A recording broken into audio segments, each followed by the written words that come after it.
কলার কাছে কলার আসসালামু আলাইকুম। হ্যালো, আসসালামু আলাইকুম। ওয়ালাইকুম সালাম। আমার একটা কোয়েশ্চেন ছিল। জি। আমার একটু ডাইজেস্টিভ প্রবলেম আছে, সেই জন্য সবসময় টের পাই না আপনার অজু আছে কিনা। আমি এই জন্য মোবাইল ফোনে পড়ি, কোরআন পড়ি, কিন্তু ওখানে তো সবসময় সেজদা দেখা যায় না।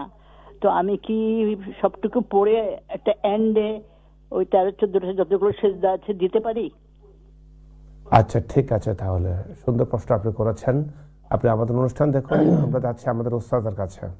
Thank you. জি জাযাকাল্লাহ।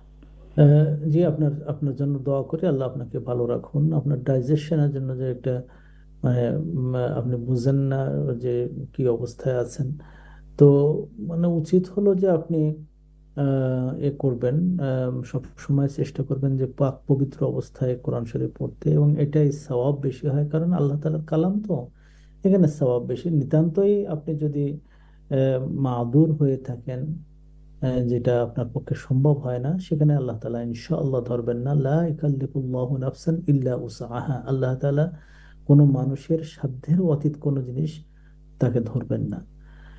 তো এই জিনিসটা হলো প্রথম কথা আপনার ব্যাপারে। দ্বিতীয় কথা হলো যে আপনি কোরআন শরীফ পড়েন।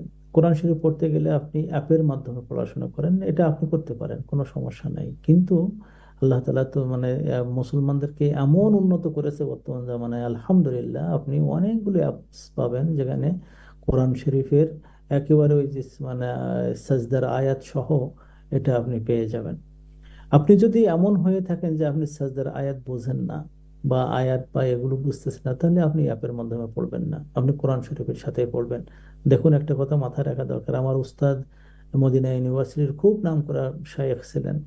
ওনার কাছে যখন আমি জিজ্ঞেস করলাম যে উস্তাদ, আমরা যদি করি, কোরআন শরীফ এইদিকে না না পড়ে যদি আমরা অ্যাপের মাধ্যমে পড়ি, বা তখনকার সময়ে ওই যে যে সমস্ত ট্যাব বা এই সমস্ত আসে, সেখানে আমরা যদি পড়ি, তা এটা ঠিক হবে কিনা। তো উনি বলছেন যে হবে, ঠিক হবে, সওয়াবও হবে, কিন্তু কোরআন শরীফ পড়ার যে সওয়াবটা ধরে নিয়ে ওইটা তোমাদের এই জিনিসটা থাকা দরকার। আপনি যদি মনে করেন যে আপনি সাজদার আয়াত কোনটা যাচ্ছে বুঝতেছেন না, তাহলে আপনি কেন এই অনর্থক কষ্ট করতেছেন? 14টা জায়গায় সেজদা দেওয়া ওয়াজিব, এবং এই সেজদাগুলো এত সুন্দর জায়গা, আপনার গুনাহ মাফের জায়গা ওটা। তা আপনি কেন এই সুযোগটা হাতছাড়া করবেন? প্রথম কথা হলো যে আমার যে অ্যাপটা আছে এখানে দেখেন, এটা কত সুন্দর। এই এই যে জিনিসটা, এটা কত সুন্দর। এখানে কিন্তু আলহামদুলিল্লাহ একেবারে প্রত্যেকটা কোরআন শরীফের পৃষ্ঠার মতন দেওয়া আছে।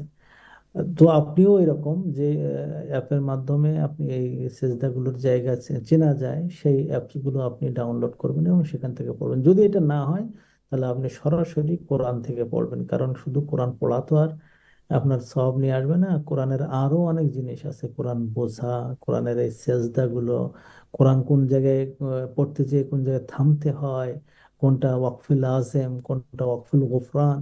অনেক ওয়াকফ আছে সেখানে থামলে আল্লাহ গুনাহ মাফ করে দেন।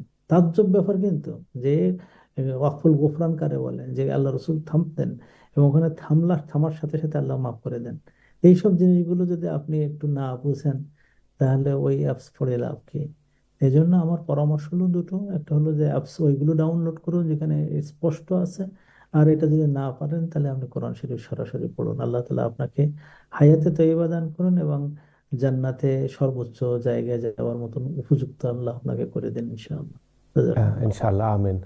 ওস্তাদ, যদিও আমাদের সাথে দর্শক আছেন, কলার আছেন, তারপরে একটু অনুরোধ করবো, আপনি যে অ্যাপসটার কথা আপনি বললেন, আমাদের দর্শকদের উদ্দেশ্যে কি সে অ্যাপসটার নাম বলা যায় কিনা, তাহলে আমাদের দর্শকরা এতে আসলে উপকৃত এটা হতো। এটা আমাদের দর্শকদের জন্য এটা হলো আল কোরআনুল কারীম। এই যেটা মদিনার যে কোরআনটা ওখানে ওইভাবে আসছে ওকে।